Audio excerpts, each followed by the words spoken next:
Hindi ko alam kung anong tawag dito sa lutong to.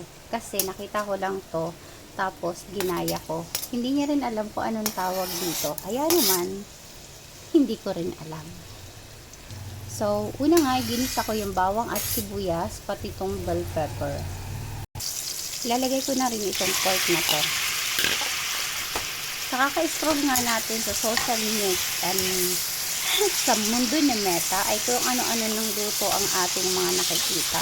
Kaya naman marami rin tayong mga menu na natututunan. Ikaw ba, anong natutunan mo na sa kaka-scroll mo? Comment mo dyan sa baba. Pagtapos ko mag-isa ay lalagyan ko naman siya ng tubig para lumambot.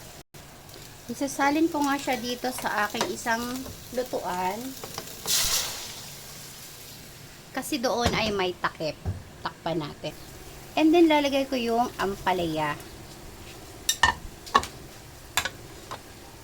At yung bagoong alamang. Dapat patis to, kaso, ay bagoong isda pala to. Wala ko nun, kaya bagoong alamang na lang, bagong luto ko. Pagtapos naman, ilalagay ko yung, eggplant. So, ayan na siya mga ate and kuya. Antayin ko na lang na maluto yan. Kung anong tawag dito, hindi ko rin alam. Kaya wag niyo akong tatanungin. Para sa akin, isang invento to. Kasi nga yung ginayahan ko nito ay si Abogada. So, shout out sa'yo. Thank you sa ideyang ito. Hindi niya rin alam kung anong pangalan ng minong ito at ito. Sinubukan ko lang din dahil na-curious ako. Ang sabi niya masarap.